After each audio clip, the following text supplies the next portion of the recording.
Now, I believe that Joe Biden is going to rule the day, not that he pardoned his son Hunter, but that he didn't include himself and his brother. He will eventually before he leaves office, but he could have done it in one fell swoop and then absorbed the political heat. Instead, it's going to be drip, drip, because eventually he's going to have to pardon his brother and himself, because pardoning Hunter does not absolve the stain of the so-called Biden crime family that is estimated to have pocketed $27 million. There's an interesting article in the Daily Signal, Why Hunter's Pardon Could Expand Accountability for the Biden Family. It points out now that Hunter has been absolved of any crime or pardoned for any crime going back over 10 years, he can no longer invoke the Fifth Amendment when he is subpoenaed to testify before the various House committees looking into the Biden crime family. Bank records show a whole bunch of shell corporations owned by the Biden family doing business in places like China, Ukraine, Russia, and other foreign nations that seem to connect to one Joseph Robinette Biden Jr. Final report from one of the House committees concluded that the president engaged in a, quote, conspiracy to monetize, close quote, his public office and to enrich his family. Now, the House did not move to impeach Joe Biden because Joe Biden had just announced he was dropping his reelection bid and endorsing VP Kamala Harris. His brother James conducted lots of business deals that were questionable. In June, 3 House committees made criminal referrals to the DOJ to investigate Hunter and James for alleged perjury before Congress. Hunter's testimony could potentially lead to more info about the family's involvement in influence peddling. And Hunter could be held in contempt of court if he refuses to answer questions from Congress and could be jailed. Judicial Watch's Tom Fenton said this, quote, the president could appoint a special prosecutor, possibly outside the DOJ and the FBI. It's difficult for the DOJ to investigate itself. This could include an investigation of what the FBI did or didn't do. The prosecutor could then report to the president, end of quote. Here's what James Comer, head of the Oversight Committee, said. Number 1. Definitely and knowingly committed crimes. In addition to Hunter Biden, you have Jim Biden and Joe Biden. Joe Biden obstructed my and Chairman Jordan's investigations. He lied multiple times. He lied about his knowledge and involvement. We had sworn testimony from Bob Alinsky and Devin Archer that said that Joe Biden knew all along what was going on. He was selling the brand, his brand. He was selling access to our enemies around the world, and he lied, just like Jim Jordan said in the debate about the laptop, and he lied when he said he wasn't going to pardon his son. So, yes, Joe Biden, in my opinion, has committed crimes. Jim Biden, we saw he took in all these loans. He didn't pay any interest, didn't pay any principal, had no loan documentation. At what point do those loans become income? They never paid taxes on. And by the way, why did he get those loans? What was he doing? All the people that wired money to the Bidens were shady characters, either adversaries or people that were in trouble, needing assistance, needing a prosecutor fired, needing a pardon. They were needing something from Joe Biden, the big guy. So this pardon of Hunter is not going to make that go away. Scott Jennings is the lone Republican on CNN that makes CNN almost watchable, number 23. Joe Biden is leaving office making the strongest possible case for Donald Trump that anybody could possibly make it, and that's that our government and our justice system is of, by, and for the elites and nobody else.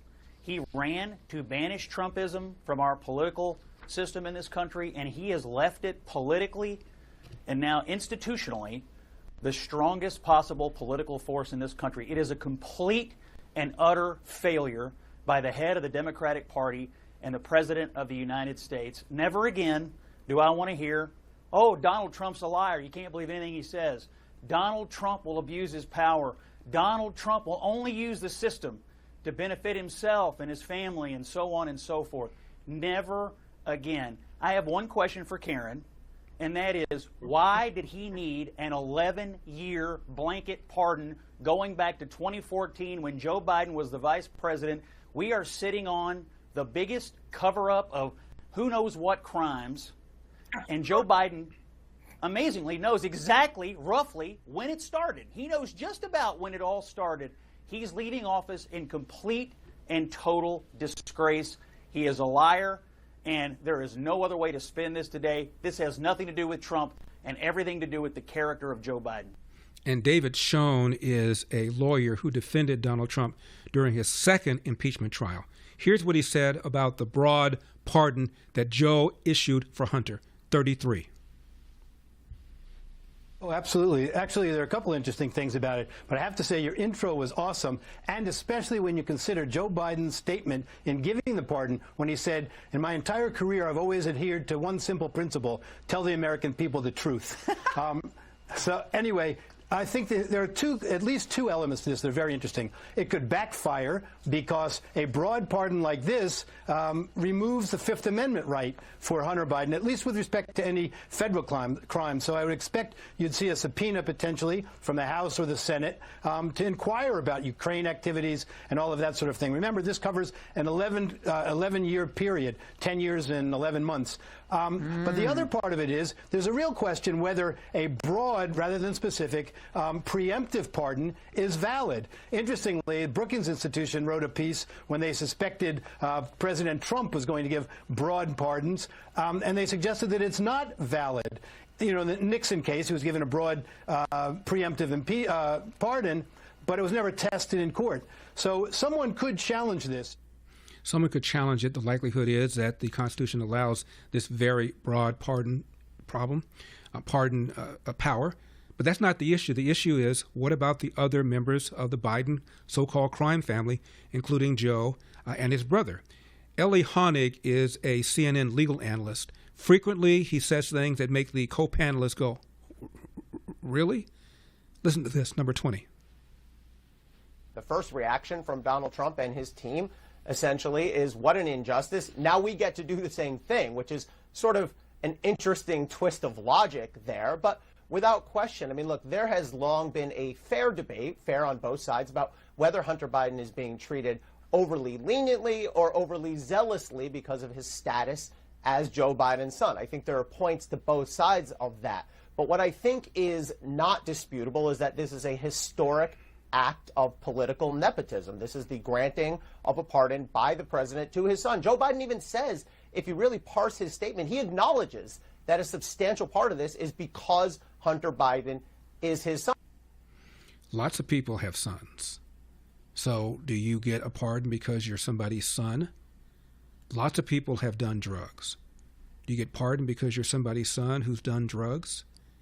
And as was pointed out yesterday, I said that Whoopi Goldberg said, well, you know, he did these things when he was on drugs. Well, if you read his book, the point after which he said he became clean and sober is when he submitted fraudulent tax returns. Not just late, not just underpayment, fraudulent income tax returns. Now, here is the former governor of Minnesota, Tim Pawlenty, on the Hunter Biden, 36. Well, you know, this is a slippery slope. And so when you have, for example, Hillary Clinton mischaracterizing the research on the dossier as a legal expense when it was really opposition research, those cases normally go to the FEC and you get a civil penalty. When it's Donald Trump, you get prosecuted criminally for a similar offense. And that's his argument. And look, there's a lot of issues here, but this situation with President Biden and this particular pardon, it is corrosive. It is hypocritical. It is self-serving for all the obvious reasons in your report. But it's one other thing, too, that I think got lost in the overall story. This pardon goes back 10 years.